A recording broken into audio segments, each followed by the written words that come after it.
యోధ ఓ ఆత్మఘోష. ఎపిసోడ్ 13.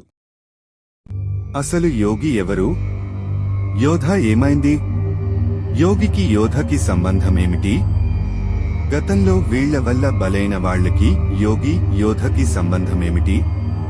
లక్ష్మి వీరయ్య జాడ దొరుకుతుందా? వారిలో ఇంకెంతమందిని ఆ అజ్ఞాత ఆత్మ బలి తీసుకోబోతుంది? అసలు వీళ్లలో ఎంతమంది బయటపడతారు? లాంటి వాటికి సమాధానాలు ముందు ముందు తెలుసుకుందాం. ఆ రోజు బుధవారం. చడీ చప్పుడు లేకుండానే పార్థుకి మెలకువ వచ్చింది. అలా మెలకువ వచ్చిన కాసేపటికే గడియారం 9 గంటలు కొట్టింది. అంటే అప్పటికే తెల్లారి దాదాపు ఉదయం 9 గంటలవుతుందన్నమాట. పార్థుకి అంతకుముందు రోజు జరిగిందంతా ఒక్కొక్కటిగా గుర్తుకు వస్తున్నాయి. నైట్ స్పృహ కోల్పోయి పడిపోయింది కారిడార్లో కదా, మరి బెడ్ మీదకి ఎలా వచ్చాను అంటూ తనలో తాను అనుకుంటూ వెంటనే తన బెడ్ పై నుండి లేచి రూమ్ డోర్ తీసుకుంటూ పరుగున ప్రియ రూమ్ కి వెళ్లాడు. అప్పటికే ప్రియ రూమ్ డోర్ కూడా తెరిచే ఉంది. దాన్ని తోసుకుంటూ లోపలికి వెళ్లిన పార్థుకి ప్రియ బెడ్ ఖాళీగా కనిపిస్తుంది. దాంతో ప్రియ అంటూ ఆ రూమ్ అంతా వెతుకుతాడు పార్థు. కానీ ఉపయోగం ఉండదు. అదేంటి, నిన్న ప్రియని ఇక్కడేగా పడుకోబెట్టింది, ఏమైంది తను అని తనలో తానే అనుకుంటూ బయటికి రాబోతుంటే పార్థు అరుపులకి లేచిన గోపాల్, విశాల్ అప్పటికే కొంచెం కంగారుగా ఆ రూమ్ దగ్గరికి వచ్చారు. పార్థు అంత టెన్షన్ గా ఉండడానికి గల కారణం వారికి ఇట్టే అర్థమైంది. వాళ్లు కూడా ఆ రూంలో ప్రియ అంటూ వెతకసాగారు. పార్థు మాత్రం అవేష్ రూమ్ వైపు పరుగులు తీశాడు.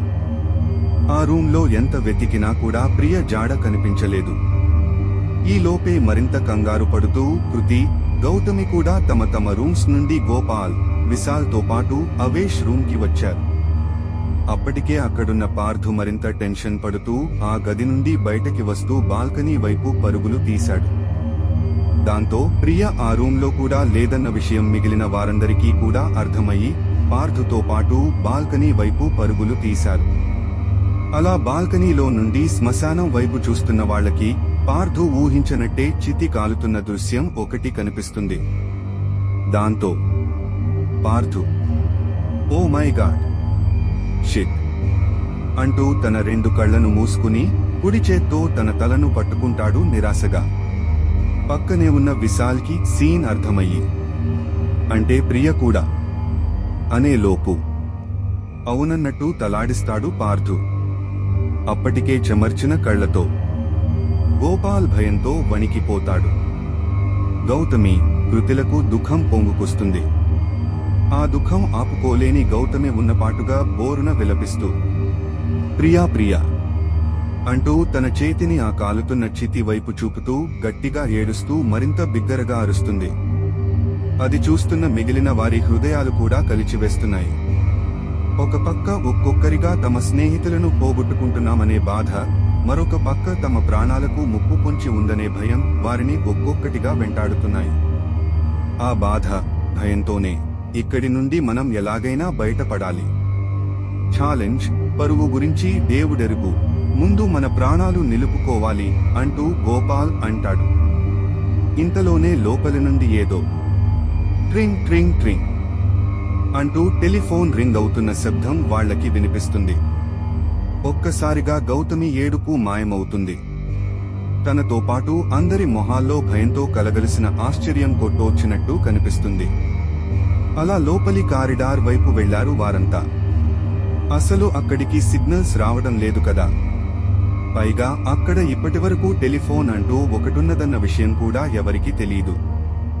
మరి ఆ సౌండ్ ఎక్కడి నుండి వస్తుంది?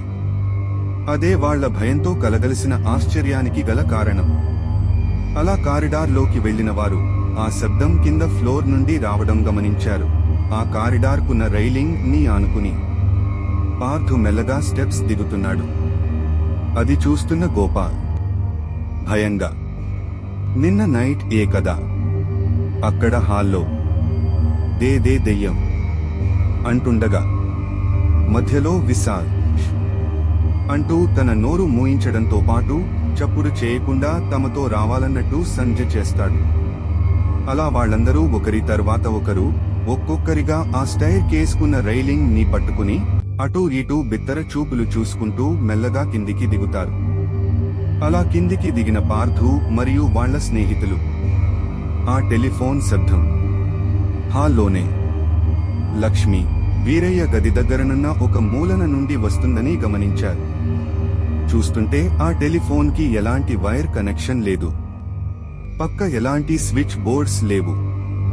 ఒక చిన్న టేబుల్ మీద ఒక కొత్త గుడ్డని కప్పి చాలా నీట్ గా అప్పుడే కొన్న ఒక కొత్త ఫోన్ లా ఉంది. ఆ ఫోన్ చూస్తుంటే అనుమానాస్పదంగా ఉన్న ఆ ఫోన్ దగ్గరకెళ్ళి ఆ ఫోన్ లిఫ్ట్ చేసి ఇలా అంటాడు పార్థు. హలో, ఎవరు? నేనెవరో మీకు ప్రత్యేకంగా చెప్పాలా? ఎన్నిసార్లు చెప్పల్రా ఇక్కడి నుండి బయటపడాలన్న ఆలోచన మానుకోమని, మీ ప్రాణాల మీద ఆశ వదులుకోమని అంటూ గాంభీర్యమైన స్వరంతో పెద్దగా అరుస్తూ పార్థుకి బదులిచ్చింది ఓ ఆడ స్వరం ఆ ఫోన్ ద్వారా. అది పార్థుకి మాత్రమే కాదు, మిగిలిన వారందరికీ వినిపించే అంత గట్టిగా, మరింత పెద్దగా ఉంది ఆ వాయిస్. చూస్తుండగానే పార్థు చేతిలోనున్న ఫోన్ డబ్ మంటూ పెద్ద శబ్దం చేస్తూ పగిలిపోయి అది కాస్త ముక్కలైంది. దాంతో అందరూ భయంతో వణికిపోతూ ఒక చోటకి చేరుకున్నారు. సరిగా అప్పుడే దభేల్ దభేల్ మంటూ పెద్ద పెద్ద శబ్దాలు చేస్తూ పైనున్న వాళ్ల రూమ్ డోర్స్ ఒకటే కొట్టుకుంటున్నాయి. అసలే భయంతో భిక్కు భిక్కుమంటున్న వాళ్లు ఆ ఘటనతో మరింత బెదిరిపోయారు. పార్థు కొంచెం ధైర్యం కూడా గట్టుకుని పైకి పరిగెత్తాడు.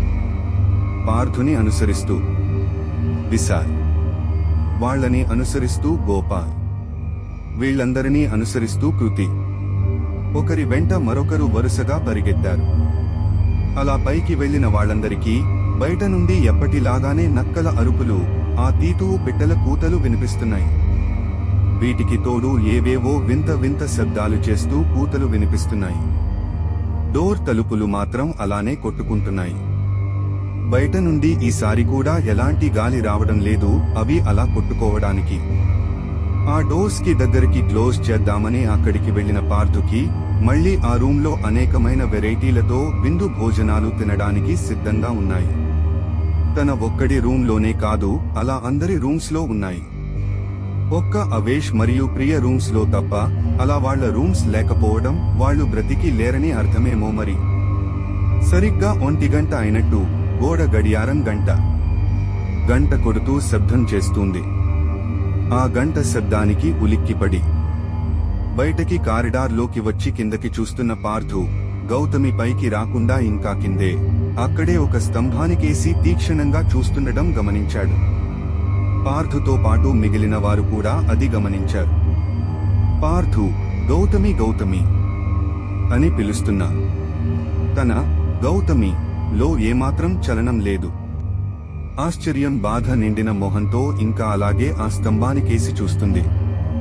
పార్థుతో పాటు తక్కిన వారు కూడా గౌతమిని పిలుస్తున్నా తనలో ఏమాత్రం చలనం లేదు. తను అలా వింతగా ప్రవర్తించడం చూసి వాళ్లంతా ఒక్కసారిగా కిందకి రాబోతున్నారు. అప్పటికే ఆ స్తంభాన్ని చూస్తూ దానివైపు మెల్లగా అడుగులు వేస్తూ సాగింది గౌతమి. ఏం జరగబోతుందో తర్వాతి భాగంలో తెలుసుకుందాం. వీక్షించినందుకు ధన్యవాదాలు. తరువాయి భాగం రేపు వస్తుంది. సబ్స్క్రైబ్ చేసుకుని వేచి ఉండండి.